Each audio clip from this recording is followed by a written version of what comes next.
Baik, terima kasih pimpinan. Bapak Ibu anggota Komisi 10 yang terhormat, Pak Menteri, Pak Wamen dan beserta jajaran yang saya hormati.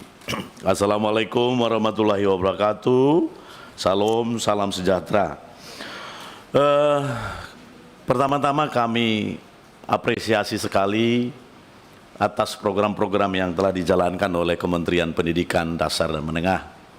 Dalam hal ini, informasi yang bagus, good news mengenai PIP untuk anak TK sebanyak 888.000,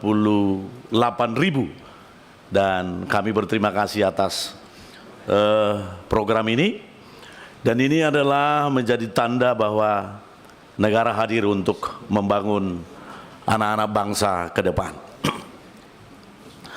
Yang kedua pun juga kami apresiasi sekali atas program digitalisasi pendidikan, di mana daerah-daerah dan sekolah-sekolah sudah mendapatkan panel pintar, panel interaktif pintar. Tapi Pak Menteri, kami mau pesankan agar kiranya ada paralel antara digitalisasi pendidikan dengan buku-buku konvensional.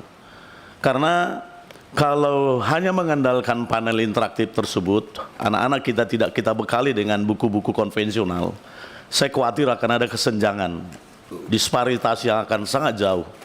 Karena beberapa informasi menyatakan bahwa literasi kita itu cukup rendah. Maka kalau kita tidak bekali dengan buku-buku konvensional, saya yakin bahwa literasi kita tidak akan bisa meningkat. Maka pesan kami Pak Menteri, kiranya juga diimbangi dengan adanya buku-buku konvensional untuk mendukung pembelajaran terhadap anak-anak kita. Apalagi dengan adanya program pembelajaran mendalam yang Pak Menteri canangkan, agar pembelajaran mendalam ini lebih masuk kepada intinya, perlu anak-anak kita itu kita bekali dengan buku-buku konvensional ya.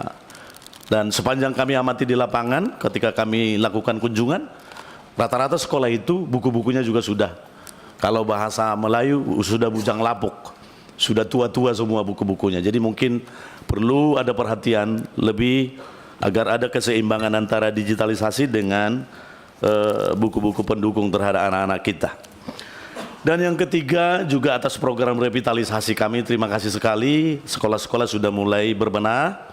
Hanya saja perlu ada perhatian-perhatian khusus baik terhadap muatan-muatan revitalisasi tersebut. Nah, contohnya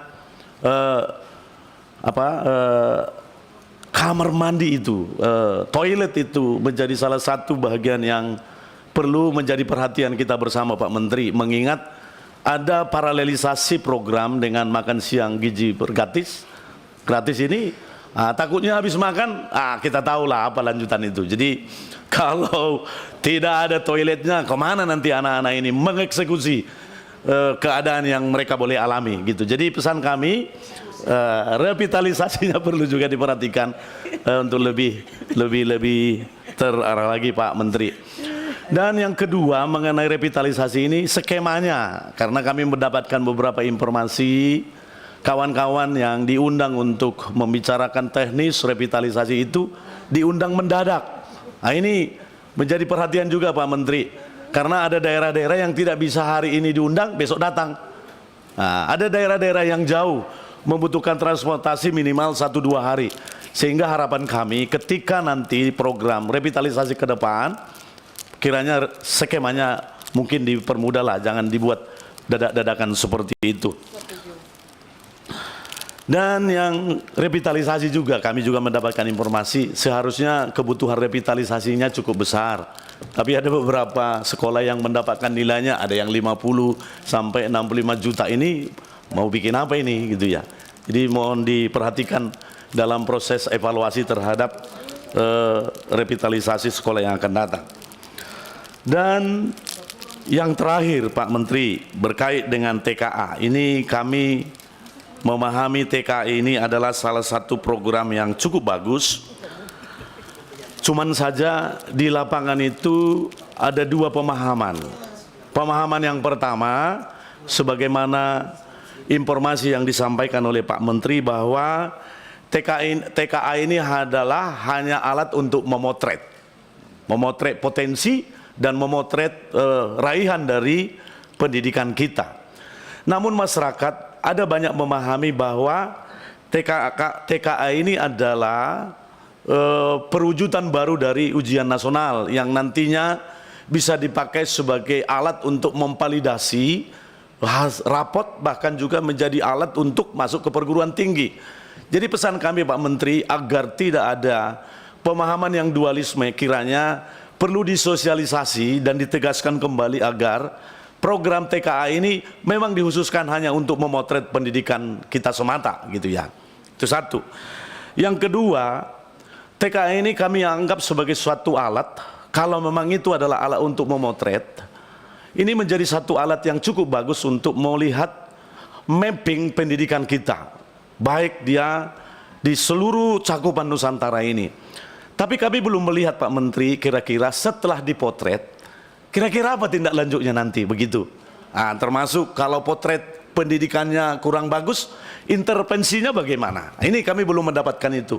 Kami kiranya nanti perlu diberi penjelasan khusus bagaimana lanjutan dari TKA ini. Karena kami memahami bahwa TKA ini adalah suatu program yang bagus.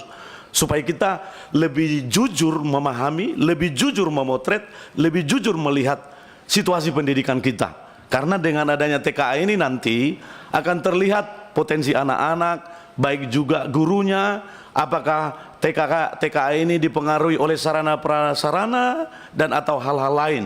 Jadi pesan kami dan harapan kami Pak Menteri, kiranya nanti kami diberi penjelasan apa lanjutan dari TKA ini, intervensinya bagaimana, tindakan-tindakan apa yang harus dikerjakan ke depan. Ya. Saya kira gitu saja. Saya kembalikan kepada pimpinan.